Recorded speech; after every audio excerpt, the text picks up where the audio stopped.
కోరిక ఎమోషన్ అనేది మనని శాసించకూడదు, మనమే ఎమోషన్ని శాసించాలి అని నమ్మే వ్యక్తి మీరు. అవును. మరి కోరిక మనని శాసించొచ్చా, మనం కోరికను శాసించాలా? ఇప్పుడు కోరిక అనేది మనకు ఆబ్జెక్ట్ అవుతుంది, నాకు కావాలి.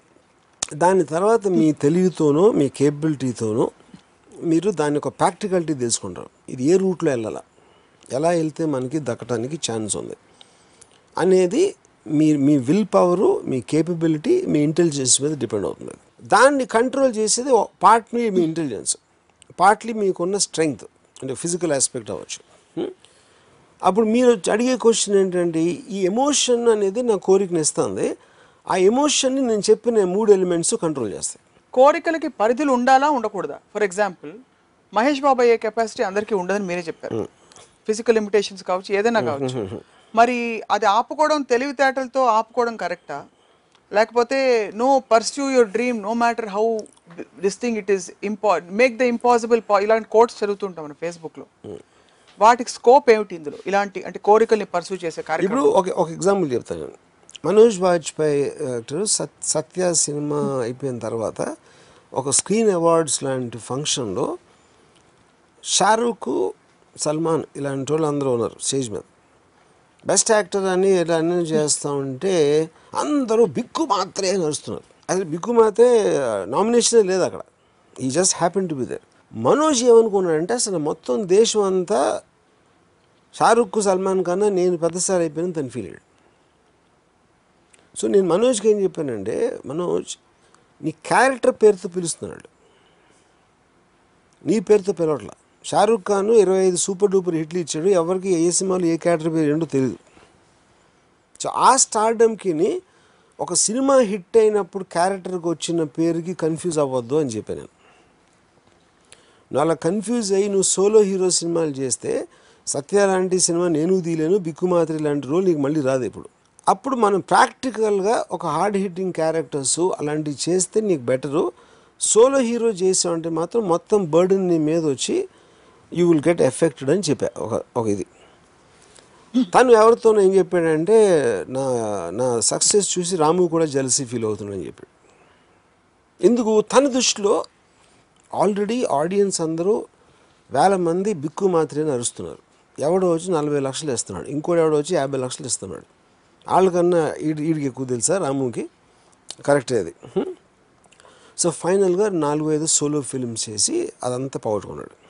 Nearly it took him some 10 years to come back again. అప్పుడు ఎవరో మీరు భలే చెప్పారండి అన్నాడు. ఎవరు? నా ఫ్రెండ్ కూడా అప్పుడు ఉన్నాడు. చెప్పినప్పుడు నువ్వు చెప్పినట్టే జరిగింది రాము అని. చెప్పినట్టు జరగడం కాదు, అలాంటి నేను రోజుకి 10 మంది చెప్తా, అందులో 9 ఫెయిల్ అవుతాయి. నేను రితిక్ రోషన్ స్టార్ అవ్వడు అనుకున్నా, మోహిత్ అని నేను ఇంట్రడ్యూస్ చేసే వాడు స్టార్ అవుతాడు అనుకున్నా.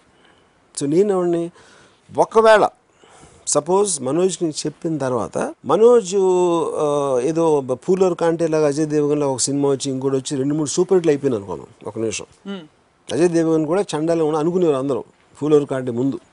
అలాంటి 2 వచ్చి సూపర్ హిట్ అయిపోతే ఏమయ్యేది? అప్పుడు మనోజ్ వాజ్పేయి కూర్చులో ఉండేవాడు. మీరు ఇంటర్వ్యూ చేస్తామంటే, స్వప్న రాము ఏం చెప్పాడు తెలుసా నాకు, నీకు స్టార్ అంత సీన్ లేదని చెప్పాడు ఆ రోజు అని చెప్పాడు ఇక్కడ. అది కరెక్టే. సో బేసిక్లీ మీ అబ్జర్వేషన్కి ప్రాక్టికల్ అప్లికేషన్కి రిజల్ట్కి ఎప్పుడు ఏమాత్రం పొంతం ఉండదు. They work on theory of chaos, nobody can control that.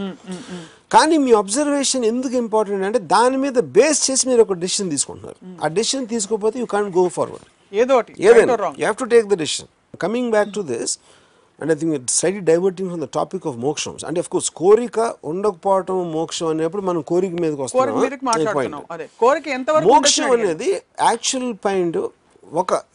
ఏ అయితే మనకి బాధలు ఎలాంటివి ఉన్నాయో వాటిని అన్నీ వదిలేసి మనం ఒక స్టేట్ ఆఫ్ బ్లిస్లోకి వెళ్ళిపోతున్నాం. ఏమాత్రం మనకు అసలు కమ్యూనికేషన్ కానీ, ఒక ప్రాబ్లం కానీ, ఒక వర్రీ కానీ ఏమీ లేకుండా ఉండే స్టేట్ అనేది మోక్షం అయితే, నేను చెప్పినట్టు that is death for me. Only death can have that. అది కూడా మనకు తెలిసి, డెత్ తర్వాత ఇంకా ఎన్నో బాధలు ఉండొచ్చు, మనకు తెలియదు. మనం చచ్చి వెళ్ళే వరకు తెలియదు కాబట్టి వీ కాంట్ స్పెక్యులేట్. మోక్షం తర్వాత ఏమొస్తుందనే స్థితికి చాలా మంది పెద్దలు విజ్ఞులు పుస్తకాల్లో రాసిన చదివిన that there is a world beyond అంటారు. కాబట్టి that seems enticing and hence people pursue moksha. See, nobody pursues moksha because ఒక saying ఉంది, everybody wants to go to heaven, nobody wants to die. ఇప్పుడు 2 points. చచ్చిపోవడానికి ఎందుకు భయపడతారు ఎవరైనా? నరకానికి వెళ్తానని భయపడుతున్నారా? ఆ షడ్డోడు నేను అక్కడ వాయించేస్తారు, అక్కడ వేయించేస్తారు, నూనెలో ఎముడు కొరడాలతో కొడతాడని భయపడుతున్నారా? ఒకవేళ వాడు నిజంగా మంచోడు అని నమ్మితే స్వర్గంలో బెటర్ లైఫ్ ఉందంటే ఇప్పుడే చచ్చిపోవచ్చు కదా, ఎందుకు వెయిటింగ్? అసలు ముసలోడు అయ్యే వరకు వెయిట్ చేయాల్సిన అవసరం ఏంటి? మోక్షం అనే కాన్సెప్ట్ మీరు నమ్మితే మీరు ఇప్పుడు ఉన్న టైంలో మీకన్నా బెటర్ లైఫ్ చచ్చిపోయిన తర్వాత వస్తుందని అప్పుడు ఎందుకు ఇంకా బతికొన్నావు అని అడుగుతున్నా. లాజికల్. అది సౌండ్ అంతే. మోక్షం మీరు 100 మందిని పిలిచి అడగండి మోక్షం అంటే ఏంటంటే nobody can answer.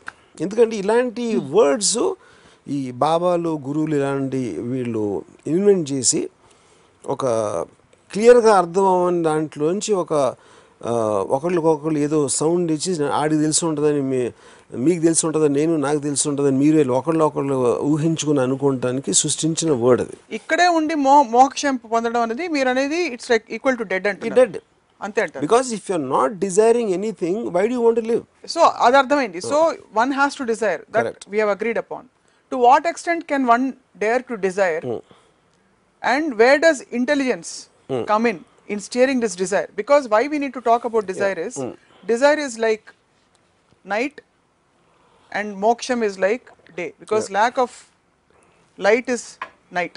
If we are agreeing on the definition of moksham, which I am not sure, but korika లేకపోవటం కోరికల్ని జయించడం అనేది మోక్ష స్థితి అని మీరు డెఫినేషన్ చెప్తే అదే డెఫినేషన్ అందరూ అనుకుంటారు లేదా? నాకు I'm little unsure about that. కోరికల్ని జయించడం కాదు. కోరికని జయించడం లేకపోవడమే కదా. కాదు, కోరికని జయించడం అంటే మీరు కోరికని ఎప్పుడు కావాలంటే అప్పుడు మీరు స్టీర్ చేసి అవి మీ కంట్రోల్లో ఉంటాయి. జస్ట్ లైక్ మీకు ఎమోషన్స్ ఉన్నాయి కానీ మీరు ఎమోషన్స్ ని డామినేట్ చేయండి. That's not true. See, Buddha's theory of desire is the root cause of sorrow. Controlling desire అని ఎప్పుడు చెప్పలా.